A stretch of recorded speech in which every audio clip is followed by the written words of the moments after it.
gaya ni Guo. Naharap din sa kasong qualified human trafficking ang 7 itinuturong incorporator ng 2 bogus umano na kumpanya ni Guo na may kinalaman sa Pogo.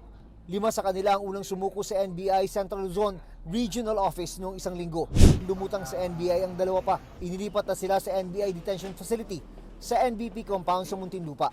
4 sa kanila nagpakilalang tindera lang sa palengke sa bayan ng Concepcion. Hindi po namin alam. Wala po kaming alam. Git naman ang 2 pang sumuko, nagamit lang sila. Paliwanag naman ang itinuro ng NBI na presidente umano. Kakilala nga niya si Guo dahil nakasama niya ito sa isang proyekto ng probinsya. Hindi po si Mayor Alice Go, dismissed Ban Mayor Alice Go ang nag-alok sa akin. Iba pong tao, hindi po siya.